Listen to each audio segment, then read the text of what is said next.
नमस्कार प्रणाम भाई लोग।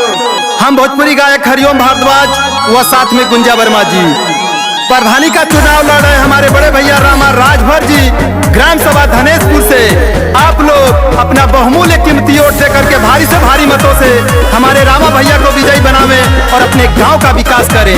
जय हो रामा भैया जिंदाबाद, जिंदाबाद जिंदाबाद, रामा भैया जिंदाबाद, जिंदाबाद जिंदाबाद, रामा भैया जिंदाबाद, जिंदाबाद जिंदाबाद।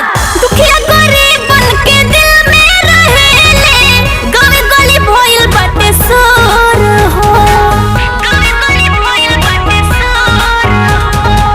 भैया के हमरा ना बाटे कोनो जोड़ा, भैया जी हमें बेजोड़ हो। होई विकास जवन कोइले बड़ा आस जदी जीत जाई है रामा भैया मोर। ये चाचा जनी भैया के भूलई हम भारी मत से विजयी बनई है। ये चाची जनी भैया के भूलई हम भैया पर तू प्यार बरसोई है, चाचा जानी भैया के भूलई है। जिस मिट्टी में हम जन्मे वो अपनी जिम्मेदारी है। ये मिट्टी मेरी माँ है, इस पे हम सबकी कर्जदारी है। खाता हूँ कसम घर घर तक शिक्षा के दीप जलाएंगे, गांव की अंतिम झोपड़ी तक हर सुविधा पहुँचाएंगे।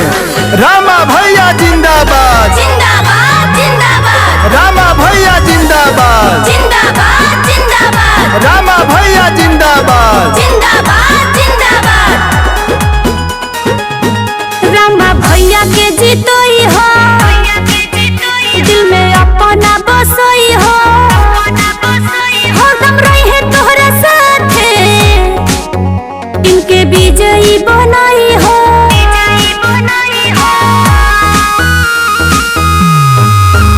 रामा भैया के जीतोई हो, दिल में अपना बसोई हो, हरदम रही है तोहरा साथे, इनके विजयी बनई हो। गौवा में हरदम रही खुशहाली, जीत जाई है भैया जब मोर। ये चाचा जनी भैया के भूलई हा भारी मत से विजयी बनई हा। ये चाची जनी भैया के भूलई हा भैया पर तो प्यार बरसोई हो, ये चाचा जानी भैया के भूलई हो। कह दो धेरे को कहीं और घर बना ले, कह दो धेरे को कहीं और घर बना ले। हमारे क्षेत्र, हमारे गांव, हमारे जिले, हमारे जवार में रोशनी का एक बड़ा सैलाब आया है।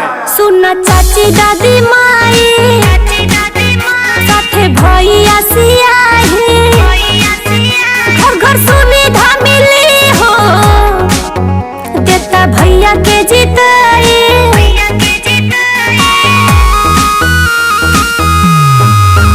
सुन चाची दादी माई, साथे भैया सियाही, घर घर सुविधा मिली हो, देता भैया के जीताई।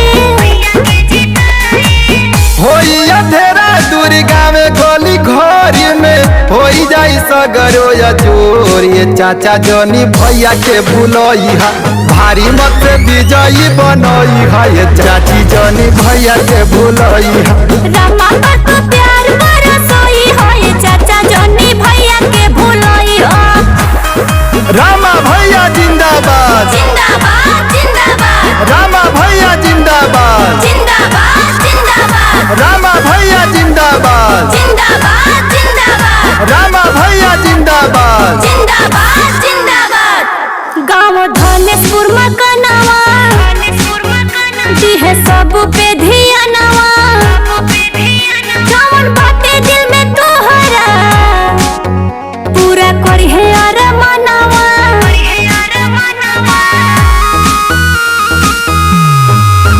गाँव धनेशपुर मकानवा, दी है सब पे धियानवा, जवन बाटे दिल में तोहरा, पूरा करिए अरमानवा।